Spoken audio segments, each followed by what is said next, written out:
Tout va bien, c'est le dernier message terrible d'ailleurs envoyé par les membres du Titan, le submersible qui a implosé près du Titanic, faisant 5 morts en juin 2023, dont le scientifique français Pierre-Henri Nargeolet. Vous vous souvenez évidemment de cette affaire dramatique.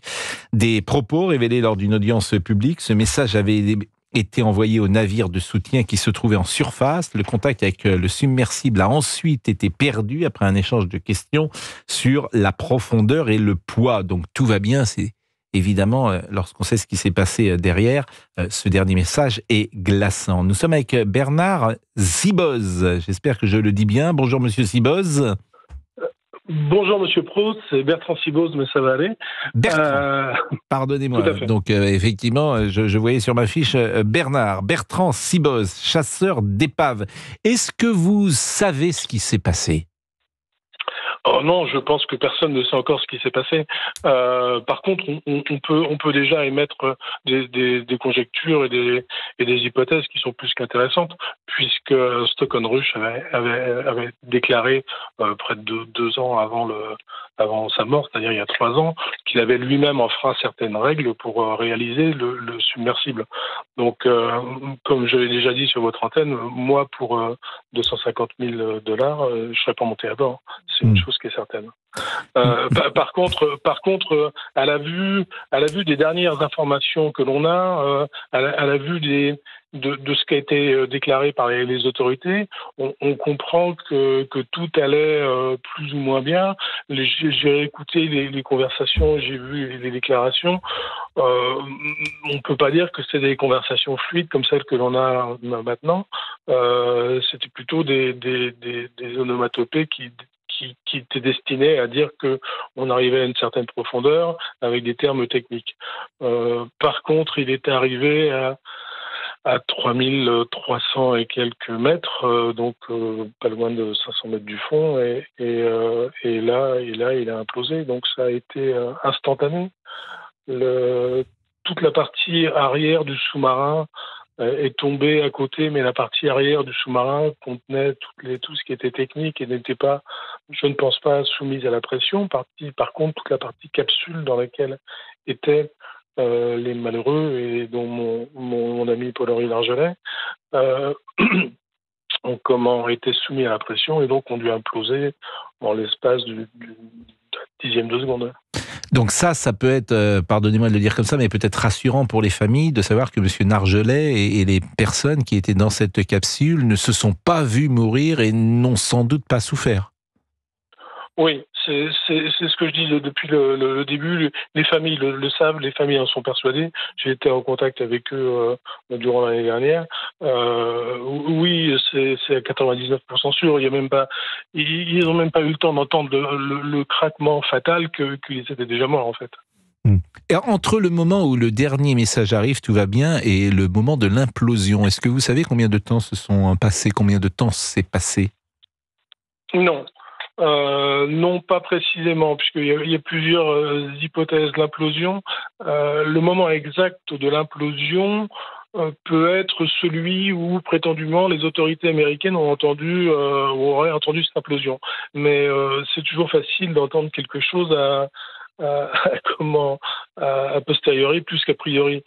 Donc on n'a pas de moment exact de l'implosion, puisque c'est une implosion par essence même, c'est moins fort qu'une explosion, et donc les capteurs n'ont pas forcément entendu le moment exact. Tout ce que l'on peut savoir, c'est la profondeur à laquelle était le sous-marin au moment du dernier message qu'il a envoyé, c'est-à-dire pas très loin du fond, enfin tout est relatif quand même, mais une grosse partie de sa descente était déjà effectuée. Là, il allait donc à moins 3500 mètres, disiez-vous ? C'était l'objectif ? Le fond était à moins... Oui, tout à fait. Le fond est a priori 3800 mètres de mémoire. Et le sous-marin, sa dernière position était à une position en 3300 mètres, je pense.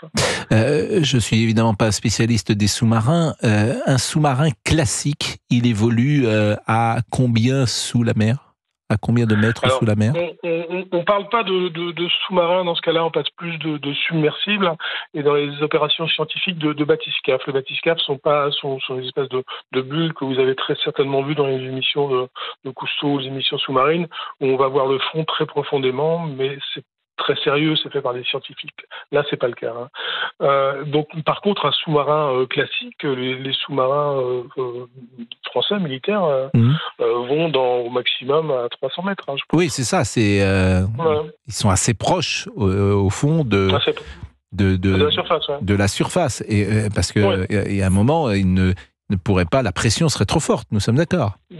Bien entendu. Et vous-même, par exemple, vous êtes descendu jusqu'à quelle profondeur? J'ai eu l'occasion de descendre dans des petits sous-marins, mais pas très profonds, à un peu plus de 100 mètres. Mais par contre, personnellement, en tant que plongeur sous-marin, je suis descendu à 80 mètres, ce qui est déjà et là, on était un challenge. Oui, parce que là, on était à 3500 mètres. Hein. Et aujourd'hui, par exemple, vous n'iriez pas, pour tout l'or du monde, vous n'iriez pas, évidemment, au-delà d'une certaine profondeur. Si vous m'envoyez sur un bathyscaphe qui a été homologué et qui par exemple les bathyscaphes d'Ifremer ou les autres sous-marins qui sont capables d'aller à ces profondeurs-là. Vous iriez sans problème. Je dirais peut-être avec une petite appréhension, mais certainement avec un grand souci de curiosité. Ouais. Mais sur le Titan, non, pas question, quoi. C'était clair. Bon, puisque vous êtes avec nous, monsieur Bertrand Sibose, et que vous êtes chasseur d'épaves, évidemment, le Titanic nous intéresse toujours. J'ai lu ces derniers jours que l'épave du Titanic pourrait peut-être disparaître. Est-ce une réalité et dans combien de temps? Alors, c'est une réalité, c'est la même réalité que toutes les épaves, à part que le Titanic est très profond, ce qui fait qu'il va mettre un certain temps à disparaître. Il y a des organismes marins qui sont en train de le manger, la rouille le mange, et au fur et à mesure, des choses s'écroulent. Mais ce n'est ni plus ni moins que ce qui se passe, par exemple, sur les épaves du débarquement, qui s'est passé il y a en 1944, qui elles-mêmes sont en train de s'écrouler de manière plus rapide parce qu'elles sont moins profondes. Il y a la lumière qui peut les gêner, le courant aussi. Or là, ça prend plus de temps puisqu'on n'a quasiment pas de courant et on n'a pas de lumière. Mais toutefois, la désagrégation des métaux fait qu'ils vont plus supporter la structure, qui elle-même a déjà beaucoup souffert par le choc sur le fond et par la descente, puisqu'elle s'est brisée en deux au moment de la descente. Ce qui fait que d'ici, je sais pas moi, peut-être 50 ans, il aura énormément souffert, mais d'ici un siècle, je pense qu'on trouvera plus grand-chose dessus. Oui, donc c'est passé quand même pas tout de suite. Merci beaucoup, monsieur Sibose. Vraiment, vous faites un métier absolument formidable parce que il y a des métiers au-delà de l'aspect technique qui portent une forme de magie ou de rêve, je ne sais pas comment le dire. Et c'est vrai que s'approcher, par exemple, du Titanic, de voir cette épave, je ne sais pas si vous l'avez rencontrée, cette épave, si vous êtes allé jusqu'à ces mètres pour la regarder, comme le réalisateur James Cameron, mais il y a quelque chose de magique dans ces expéditions. Oui, évidemment, non, je ne suis pas allé du tout sur le Titanic, puisque je me suis occupé de bon nombre d'épaves, et pour tout vous dire, le Titanic méritait un petit peu, puisqu'on parlait essentiellement du Titanic, et pas des milliers d'autres épaves aussi intéressantes, voire plus.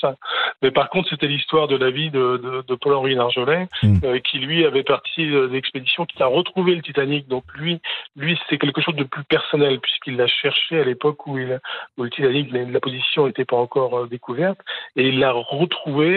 Et il prétendait, il y avait un petit peu une guerre avec les Américains et Bob Ballard qui prétendait l'avoir trouvé en premier, mais a priori, ça serait Paul-Henri Nargeolet et Ifremer qui l'aurait retrouvé en premier. Donc c'était l'histoire de sa vie, et c'est la raison pour laquelle il en est décédé. Et comme j'avais l'habitude de dire, malheureusement, après cette triste tragédie, s'il avait fallu y aller en apnée avec un masque et un tuba, il y serait allé. Il était attiré, c'était pour lui, c'était vraiment l'histoire de sa vie. Merci beaucoup Bertrand Sibose. Vous êtes chasseur d'épaves Voilà un beau métier, chasseur d'épaves.